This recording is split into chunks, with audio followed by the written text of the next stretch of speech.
Hello and welcome to Wisdom Trek. This is Guthrie Chamberlain and I'm your guide to wisdom and creating a living legacy. Thank you for joining us for our 7-day-a-week, 7 Minutes of Wisdom podcast. This is day 126 of our trek, and yesterday was day 2 of 5 on the trail of our reality, which is based on our beliefs. As we mentioned yesterday, we are wonderfully created. We have a vast capacity to create our reality through our paradigms or our belief systems. It is so crucial that our belief system is based on a solid foundation of truth. This is day 3 of 5 on our exploration into the concept that our beliefs create our reality. If you miss any of these episodes, make sure that you go back and listen to them all so that you'll get a complete picture. And as we share this time together on our daily trek, if you have any of your own observations, comments, or questions, please share them on the comment section of the daily journal page at wisdom-trek.com. We are recording our podcast from our studios at the Big House in Marietta, Ohio. I was able to finish the dining room floor with 2 coats of polyurethane. Please check out today's pictures on Wisdom Trek's journal pages, and I would encourage you to check out the journal each day on wisdom-trek.com, where I include related pictures and tweetable quotes. We also had a big blessing today as we attended our nephew Caleb's wedding in Logan, Ohio. He and his new bride, Michelle, will be living in Chicago, where Caleb is an architect and Michelle is an accountant. It was a beautiful wedding, and we had a great time together with family. I have been so blessed to have a close family where we can share these times together. But now it's time to break camp for today and head back out on our trail for day 3 of 5 on the reality trail. And as we start out, I would like to ask you a question. Why is it when 2 people can see and experience the exact same situation at the same time, but then have 2 completely interpretations or reactions?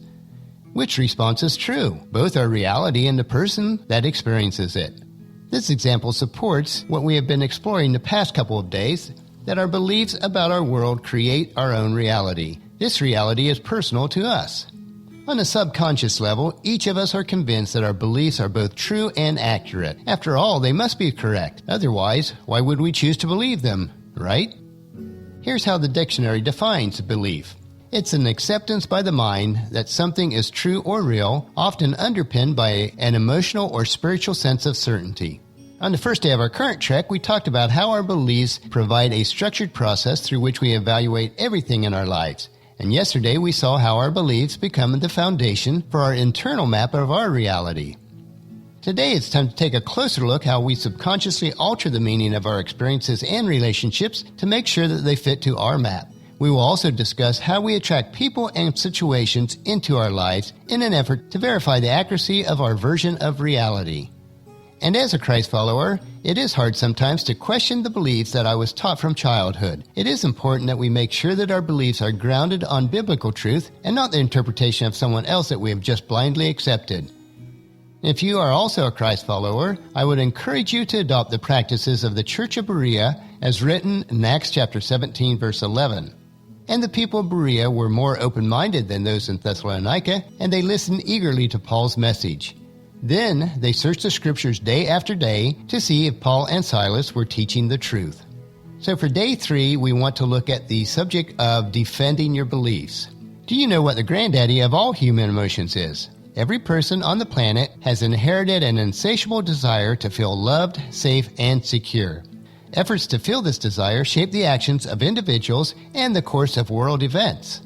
This is why we are subconsciously programmed to make sure that our reality fits our core beliefs about who we are and what we deserve. When our perception of the world validates our beliefs, we feel secure in the fact that our view is a correct one. So we have 3 points we want to look at today with this. And the first one is this: limiting or empowering. It doesn't matter. As odd as it might seem, you work just as hard to validate your limiting beliefs as you do your empowering ones. Why would you do this? Remember, the process takes place on the subconscious level. Your subconscious does not analyze a belief to see if it's appropriate or not. It just bends reality to make it fit. Do you see the possible consequences here to your sense of self-worth? If your limiting beliefs seem to be supported by every experience, how likely are you to overcome those beliefs? All the logic in the world is no match for real-world validation provided by your version of reality. And the second point is, there are 3 ways that we bend reality. Let's consider the 3 primary ways that your subconscious adjusts to how you experience life so that those experiences conform to your map of reality. The first point here is attraction. You will attract or be attracted to people who confirm your beliefs. This is why some people experience one bad relationship after another. They continue to be attracted to people who affirm their limiting beliefs about themselves. Something deep inside them believes that they don't deserve to have a happy, meaningful relationship. This same something is irresistibly attracted to and attracts the very persons who will validate their perceived worthlessness. The second point, interpretation.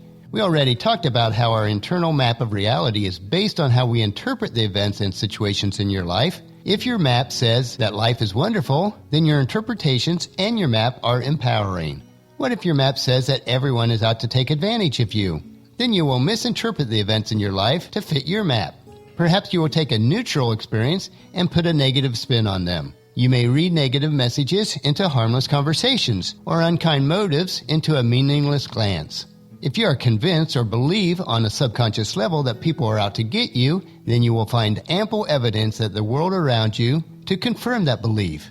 And the third point is denial. What if you do believe that nobody likes you, and then someone starts being kind and treating you like a friend? Wouldn't that convince you that your belief is wrong? Yes, on a logical level it would, but beliefs are usually immune to logic.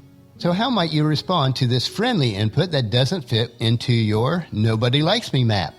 In a word, denial. You would simply respond in a way that corresponds to your negative beliefs about yourself. Can you see where this is headed? If you ignore their attempts at friendship and treat them as someone who's out to get you, what will they finally do? Eventually, they will begin to act in a way that conforms to your limiting beliefs, providing validation for your map. And our third major point here is, how do we change your limiting map? As you can see, if your internal map of reality is built on limiting beliefs, life becomes one great big negative reinforcement loop. So the question remains, how do you create a new map that serves you? The bottom line is this: when you change your beliefs, you change your map. Building your internal empowering beliefs will transform the way you experience your life. And tomorrow we will explore how to upgrade your beliefs. The question that I would like to leave with you today is, what kind of beliefs is your map based on? This was our third day on the Trail of Reality. And if you would like to add to the discussion or have questions, please leave them in the comment section of today's journal.